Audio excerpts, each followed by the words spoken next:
Hey everyone, कैसे हैं आप सभी लोग। Welcome back to my channel. हमारा ह्यूमन डिजीज जो चैप्टर था वो कल कंप्लीट हो गया है। कल की क्लास में हमने जेनेटिक डिजीज पढ़ी थी, जिसे जेनेटिक डिसऑर्डर भी कहते हैं। वो कल की क्लास में हमारा जेनेटिक डिसऑर्डर भी कंप्लीट हो गया है। आप उस क्लास को जरूर देख लेना, क्योंकि उससे एक क्वेश्चन जरूर आता है। तो जो ह्यूमन डिजीज चैप्टर है उसमें हमने bacterial disease, viral disease, fungal disease, प्रोटोजोनल disease के साथ साथ पूरी जेनेटिक डिजीज भी कवर कर लिए। आज हम पढ़ेंगे न्यू चैप्टर जिसका नाम है ब्लड, और ये भी बहुत इम्पोर्टेंट चैप्टर है। इससे भी एक या दो कभी कभी क्वेश्चन बन जाते हैं। देखो, सबसे पहले ब्लड क्या होता है आपको पता होना चाहिए। जब हम ब्लड के बारे में पढ़ते हैं, ब्लड की स्टडी करते हैं, तो उसे क्या कहते हैं? हेमेटोलॉजी। कभी जो भी ब्लड की स्टडी होती है, ब्लड की स्टडी को क्या कहते हैं? हेमेटोलॉजी। और जो इस ब्लड को क्या करते हैं, जांचते हैं, उसको कहते हैं हेमेटोलॉजिस्ट। ठीक है, स्टडी को क्या कहते हैं? हेमेटोलॉजी। और जो जांचते हैं उसको कहते हैं हेमेटोलॉजिस्ट। और ये क्या है? एक सर्कुलर ऑर्गन है। हम क्यों कह रहे हैं सर्कुलर ऑर्गन?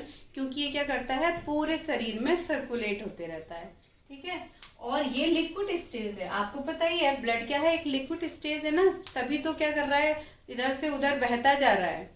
और क्या है? कनेक्टिव टिश्यू है। टिश्यू क्यों कह रहे हैं?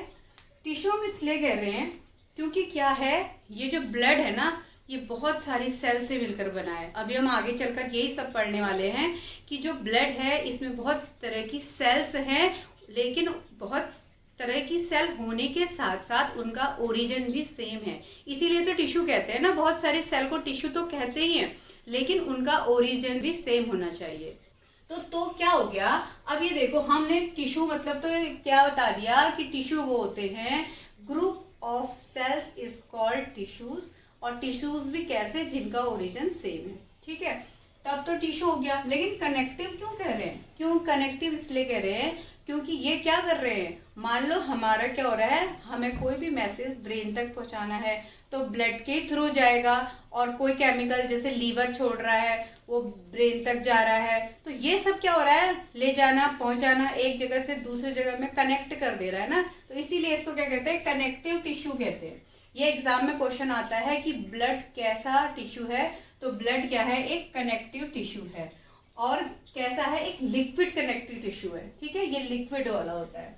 अब देखो मेल में कितना होता है ब्लड। ये जितने भी मैंने पॉइंट्स लिखे हैं ना, ये सारे एक एक मार्क्स से क्वेश्चन बन सकते हैं। कैसे? देखो, सबसे पहले तो अगर आ गया एक नंबर में ये आ गया कि study of blood is called, तो क्या हो जाएगा? हेमेटोलॉजी। ठीक, वो भी आ सकता है कि जो ये ब्लड को जांचता है उसे क्या कहते हैं? हेमेटोलॉजिस्ट। और ये कैसा ऑर्गन है? ये भी आ सकता है, सर्कुलेटरी। और ये कैसा टिश्यू है? ये तो आता ही आता है, ये एक कनेक्टिव टिश्यू है। जब हम टिश्यू वाला चैप्टर पढ़ेंगे तब पता चलेगा कि टिश्यू कितने टाइप के होते हैं। उनमें से एक कनेक्टिव टिश्यू भी होता है। ये हम उधर पढ़ेंगे जब टिश्यू वाला चैप्टर कवर करेंगे। तो और एक क्वेश्चन ये भी बन जाता है कि मेल में कितना लीटर ब्लड होता है। तो मेल में कितना लीटर ब्लड होता है? 5.5 टू 6.5 लीटर। कभी इसको 5 से 6 भी कह देते हैं, कभी 5.5 टू 6.5 भी कहते हैं। तो इसके बीच में ऑप्शन में जो भी आएगा आप इसको लगा सकते हैं। और फीमेल में 5 to 5.5 in compare male. Female में थोड़ा सा ब्लड कम ही होता है, मतलब मेल की तुलना में कम होता है, लेकिन फीमेल के लिए वो सफिशिएंट होता है। फीमेल के लिए वो कम नहीं होता है, लेकिन हाँ, जो मेल होते हैं उनके कंपैरिजन में थोड़ा सा कम होता है। जो फीमेल होती है उनके लिए सफिशिएंट होता है इतना लीटर ब्लड। ठीक है, और क्या है? Total body weight. अब टोटल बॉडी वेट का 7% ब्लड होता है। टोटल जो हमारा टोटल वेट है, जिसका भी शरीर जितने भी वेट का है उसका 7% हमारा पूरा ब्लड रहता है। ये भी क्वेश्चन आ जाता है। ठीक है, और ब्लड का टेम्परेचर कितना होता है? 38 डिग्री से। ये भी क्वेश्चन बन जाता है, ये भी क्वेश्चन बनता है, ये भी क्वेश्चन बनता है, ये भी क्वेश्चन बनता है। कनेक्टिव टिश्यू तो बनता ही बनता है। तो मैंने ये जितने भी वन लाइन के पॉइंट्स लिखे हैं ना, तो ये क्वेश्चन बन रहे हैं। ठीक है, तो ये आप इसको लिख भी सकते हैं, कहीं पर नोट डाउन कर सकते हैं, और क्या कर सकते हैं, या तो इसको ऐसे ही दिमाग में रख लेना। ये एक नंबर से जरूर बन जाता है। इसमें से कोई ना कोई एक क्वेश्चन तो बन ही जाएगा। ठीक है, टेम्परेचर याद रख लेना 38 डिग्री सेंटीग्रेड। अब इसका जो ब्लड फॉर्मेशन होता है वो कहाँ होता है? देखो, आपने देखा होगा जो बोन्स होती हैं, जैसे सपोज ये कोई एक बोन है, ये एक बोन है, ठीक है, लॉन्ग बोन में ज्यादा होता है, वैसे बोन्स में होता है। तो ये बोन्स का जो बाहर का पार्ट है ये तो हार्ड होता है, लेकिन जो अंदर होता है ना ये पूरा खाली होता है, एम्प्टी पार्ट होता है। ये क्या होता है, पूरा एम्प्टी। तो ये जो एम्प्टी है मतलब ये जो कैविटी है ना, ये क्या है, बोन मैरो, बोन मैरो। तो यहाँ पर क्या हो रहा है, ये ब्लड बन रहा है, जो एम्प्टी पार्ट है ये बोन मैरो में।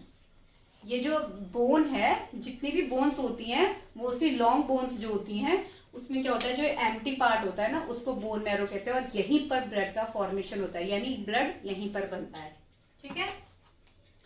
अब जो ये बन रहा है, जो ब्लड बन रहा है उसको क्या कहते हैं, ये भी क्वेश्चन में आ जाता है। बोन मैरो तो आता ही आता क्वेश्चन है कि ब्लड फॉर्मेशन कहाँ होता है, ये तो बोन मैरो में होता है, लेकिन जो बोन मैरो बनने की प्रोसेस है उसको क्या कहते हैं, उसको कहते हैं हीमेटोपोइसिस। ये भी क्वेश्चन आ जाता है, हीमेटोपोइसिस क्या है, ब्लड फॉर्मेशन की प्रोसेस को क्या कहते हैं, हीमेटोपोइसिस। अब इसका कलर क्या है, आप सबको पता है, ये बताने की जरूरत नहीं है कि ब्लड का कलर कैसा होता है, रेड होता है। लेकिन हाँ, क्वेश्चन क्या आता है कि किसकी वजह से रेड होता है। तो सबको पता है कि जो ब्लड का कलर होता है वो रेड होता है, और कोई भी दुनिया में कोई भी कलर है किसकी वजह से बनता है, उसमें कहीं ना कहीं कोई पिगमेंट होगा जो क्या हो रहा होगा, वो रंग दे रहा होगा। तो अब क्या होता है, इसमें कौन सा पिगमेंट है, वो है HB यानी हीमोग्लोबिन। हीमोग्लोबिन एक ऐसा पिगमेंट है जो ब्लड को रेड कलर देता है, ठीक है। अब हीमोग्लोबिन क्या होता है, हीमो मतलब होता है आयरन, और ग्लोबिन एक प्रोटीन है। तो यानी क्या होता है, जो हीम है, हीम शब्द ये एक आयरन कंपाउंड है, जिसमें क्या होता है, ये फेरस Fe+2। ये भी कभी कभी आ जाता है कि जो आयरन होता है ये कौन सी फॉर्म में रहता है, तो Fe+2 की फॉर्म में रहता है, जिसे फेरस कहते हैं। इतना याद हो जाना चाहिए। और ये भी आ जाता है कि जो ब्लड है उसमें कौन सा कंपाउंड होता है, तो उसमें आयरन कंपाउंड होता है, ठीक है, Fe+2 भी आ सकता है। अब जैसे देखो, ये एक इम्पोर्टेंट नोट है आपके लिए, इसको आप बिल्कुल याद रख लेना। जैसे ह्यूमन के केस में तो क्या होता है, जो ब्लड का कलर होता है वो रेड होता है, लेकिन जो ऑक्टोपस है उसमें जो ब्लड होता है वो ब्लू कलर का होता है। मैंने कहा था जितने भी कलर हैं उनके पीछे किसका रोल होता है, पिगमेंट का होता है। तो पिगमेंट का ही यहाँ पर भी रोल है, और ये ब्लू कलर कौन से पिगमेंट ने दिया, हीमोसाइनिन, ठीक है, ये भी याद रख लेना। जैसे ये हीमोग्लोबिन था, ये हीमोसाइनिन है, और ये जो साइनिन शब्द है ये कोबाल्ट। अब जैसे इसमें आयरन था ना, ये इसमें कोबाल्ट है, तो ऐसा आ सकता है कि जो ऑक्टोपस है उसके ब्लड में कौन सा कंपाउंड है, तो उसमें कौन सा है, कोबाल्ट, ठीक है। और ऐसे कॉकरोच, ये दो है, इनको याद कर लेना कि ऑक्टोपस में ब्लू कलर का ब्लड होता है, और जो कॉकरोच होता है उसमें व्हाइट कलर का होता है। किसकी वजह, इसको क्या कहते हैं, हीमोलिम्फ। जैसे ये था हीमोग्लोबिन, ये है हीमोसाइनिन, ये है हीमोलिम्फ, इसकी वजह से क्या होता है, ये व्हाइट कलर शो करता है। तो ये तो आपको नोट था, याद कर लेना। बाकी ये सब चीजें हमारे ह्यूमन ब्लड के बारे में है। हाँ, इस ब्लड को हम क्या कह सकते हैं, ह्यूमन ब्लड भी कह सकते हैं, और क्या कह सकते हैं, एनिमल ब्लड। जो क्लासिफिकेशन है वो ह्यूमन किस में है, वो एनिमलिया में ही तो है, तो तब हम उसको एनिमल ब्लड या ह्यूमन ब्लड कहते हैं, या हमने नॉर्मल में लिख दिया ब्लड, ठीक है। देखो मेल में कितना ब्लड होता है, मेल में ब्लड कितना होता है, मतलब उसमें हीमोग्लोबिन कितना होता है, ब्लड में हीमोग्लोबिन कितना होता है। तो जो हीमोग्लोबिन है वो मेल के केस में तो कितना होता है, 14 to 60 ग्राम पर डेसीलीटर ऑफ ब्लड, ठीक है। और ऐसे फीमेल में 10 to 12। ये फीमेल में थोड़ा सा मेल के कंपैरिजन कम है, लेकिन फीमेल में ये सफिशिएंट है। लेकिन जब 10 से कम हो जाता है, जब 8 हो जाता है, 7 हो जाता है, तो सीरियस कंडीशन हो जाती है। तब क्या हो जाता है, या तो आयरन और उसके टैबलेट दिए जाते हैं, या तो फिर ब्लड डायरेक्ट चढ़ाया जाता है। जब 6 पहुंच जाता है तो फिर चक्कर वक्कर आने लग जाते हैं, तो उसमें क्या होता है, ब्लड भी उसके बाद ब्लड दिया जाता है। जब हीमोग्लोबिन टेस्ट होता है तो उसका जो इंस्ट्रूमेंट होता है उसको भी क्या कहते हैं, क्या पता एग्जाम में क्या पूछ ले, तो जो इंस्ट्रूमेंट होता है उसको कहते हैं हीमोसाइटोमीटर। ये भी दिमाग में रख लेना, क्या जो इंस्ट्रूमेंट होता है हीमोग्लोबिन को नापने के लिए उसको कहते हैं हीमोसाइटोमीटर, ठीक है। अब हम ब्लड पढ़ेंगे कि ब्लड तो हम कह रहे हैं, लेकिन ये इसमें होता क्या है, ये क्या करता है। देखो ब्लड का कंपोजिशन आप पढ़ेंगे कि ब्लड में क्या क्या चीजें होती हैं। अब उसको इरिथ्रोसाइट भी कहते हैं और डब्ल्यूबीसी को ल्यूकोसाइट्स भी कहते हैं और प्लेटलेट्स तो प्लेटलेट्स ही है। ठीक है, ये हमारा टोटल क्या होता है 45% होता है कौन सा, ब्लड सेल्स। लेकिन जो लिक्विड पार्ट है प्लाज्मा, वो क्या होता है 55% होता है टोटल देखें तो। लेकिन इस लिक्विड पार्ट में बहुत सारी चीजें होती हैं, बहुत सारी चीजें भरी होती है, क्योंकि पूरा लिक्विड होता है तो लिक्विड पार्ट ही भरा होता है। जैसे वाटर इसमें सबसे ज्यादा होता है, इसीलिए कहते हैं कि पानी बहुत पीना चाहिए तभी हमारा ब्लड बनता है मतलब ये लिक्विड पार्ट उसका बन रहा है यानी प्लाज्मा। तो वाटर इसमें क्या है 92% है, प्रोटीन कितना है 7% है, और जो 1% बचा उसमें ग्लूकोज, यूरिया और हॉर्मोन्स और जितने भी बाइकार्बोनेट्स या जो भी और चीजें हैं, सोडियम, पोटेशियम, ये सब क्या है 1% में आ जाते हैं। मेन इसमें वाटर है और प्रोटीन से है, बाकी के सारे 1% के अंदर आ जाते हैं।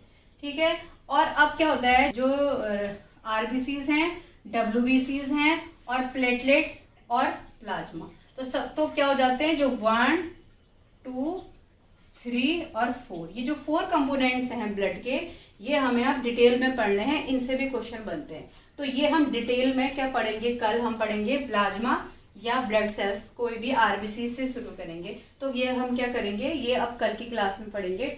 आज के लिए बस इतना ही, और ये आप एक बार रीडिंग कर लेना। ये क्या है, मैंने ये इसलिए समझाया क्योंकि ये एक एक क्वेश्चन में डायरेक्ट जो क्वेश्चन आते हैं ना, जो डायरेक्ट पूछते हैं, ये वो हैं। ठीक है, तो पढ़ लेना इनको। तो ठीक है, मिलते हैं नेक्स्ट क्लास में। क्लास अच्छी लगी तो एक लाइक कर दीजिए और मिलते हैं नेक्स्ट क्लास में। Till then bye.